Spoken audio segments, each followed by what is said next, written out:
Assalamualaikum warahmatullahi wabarakatuh. Perkenalkan, kita dari kelompok 2 yang beranggotakan Aji Prakasa Rahman, Aritananda Putri, Cestada Bidaya, daerah Kanggara. Pada kali ini kita akan mempresentasikan tentang gelombang refraksi. Apa itu gelombang refraksi? Refraksi adalah pembiasaan cahaya atau refraksi adalah sebuah peristiwa pembeloknya arah rambat cahaya karena adanya perbedaan medium atau di mana saat cahaya melintasi perbatasan dua buah medium berbeda. Besar perubahan arah atau pembelokan yang dihasilkan bergantung pada indeks bias dari tipe medium dan dapat dideskripsikan oleh hukum Snellius. Bersamaan yaitu hukum pembiasaan cahaya dicetuskan oleh matematikawan asal Belanda, yaitu Willebrord Snellius. Itulah sebabnya hukum pembiasaan cahaya biasa disebut hukum Snellius. Adapun pernyataan hukum Snellius adalah sebagai berikut.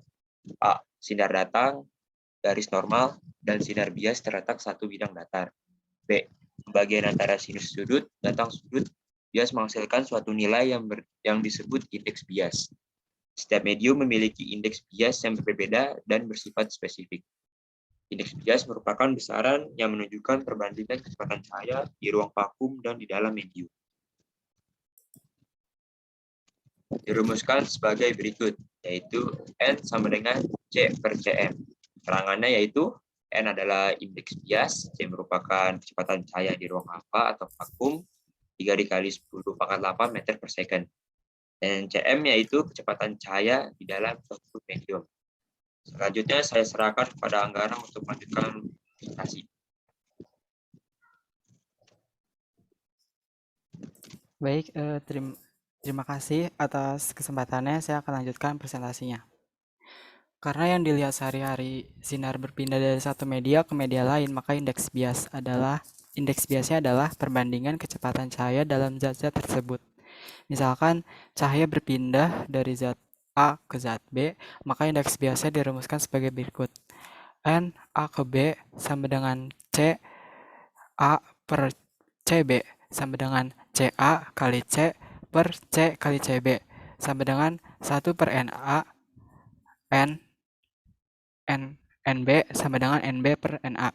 Indeks bias suatu medium dapat ditentukan jika kecepatan cahaya pada masing-masing medium diketahui, yaitu N A ke B sama dengan NB per NB sama dengan CA per CB. Keterangannya yaitu CA sebagai cepat terambat di medium A dan CB sebagai cepat terambatnya di medium B. Bahwa pembelokan cahaya disebabkan oleh adanya kecepatan cahaya dari medium udara ke medium yang berbeda, yaitu contohnya air. Berikut proses terjadinya pembelokan cahaya, yaitu adanya pensil yang dimasukkan ke dalam gelas tabung yang berisi air.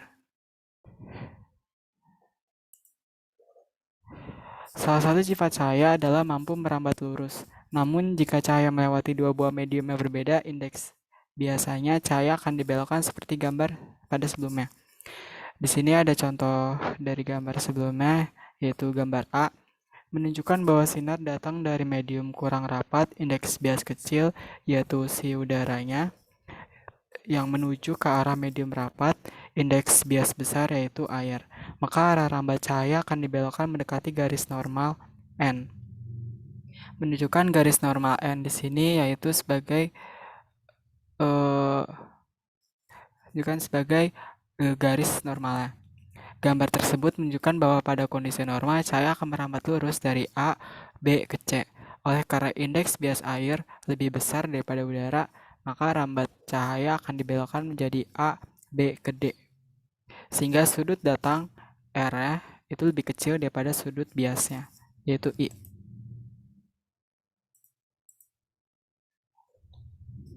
Gambar B menunjukkan bahwa jika cahaya datang dari medium rapat, indeks bias besar yaitu air, ke medium kurang rapat, indeks bias kecil yaitu udara, maka arah rambat cahaya akan dibelokkan menjauhi garis normal N.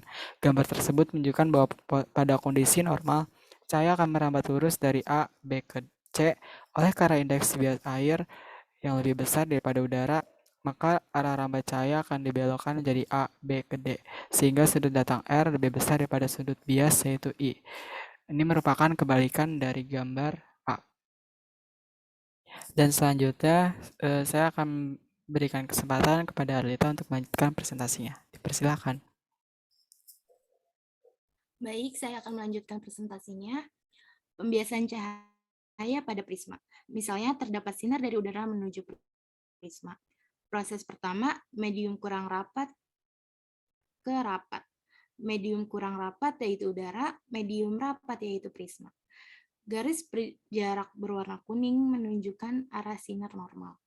Garis kuning peki, garis yang menunjukkan proses sinar dari medium kurang rapat menuju ke arah medium yang rapat, yang akan dibelokkan ke arah garis normal. Maka arah rambat cahaya akan mendekati garis normal N1. Kemudian dibelokkan dan menuju keluar prisma. Proses kedua, medium rapat ke kurang rapat. Terdapat pembatasan medium kedua otomatis tidak akan lurus tetapi dibelokkan. Kebalikan dari proses satu. Maka cahaya tersebut menjadi garis normal N2. Selanjutnya,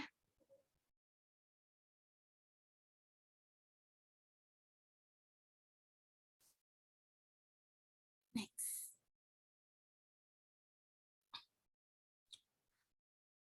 Selanjutnya ada indeks bias suatu medium.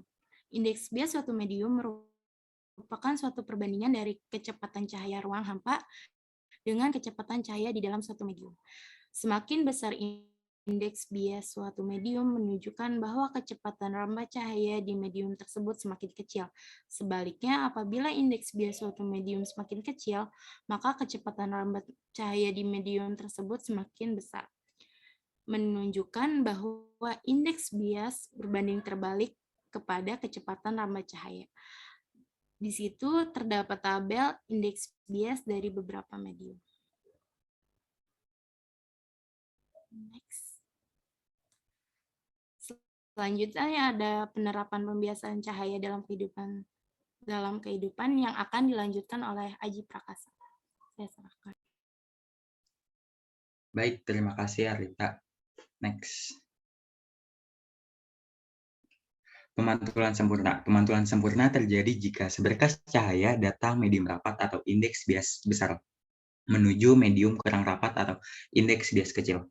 Syarat terjadinya pemantulan sempurna adalah sudut datang harus lebih besar dari sudut kritis atau sudut datang yang menghasilkan sudut bias 90 derajat. Pemantulan sempurna ini dimanfaatkan untuk membuat serat optik. Serat optik merupakan sejenis kabel yang memiliki daya transmisi cukup besar. Contohnya seperti pensil atau sedotan yang terlihat patah.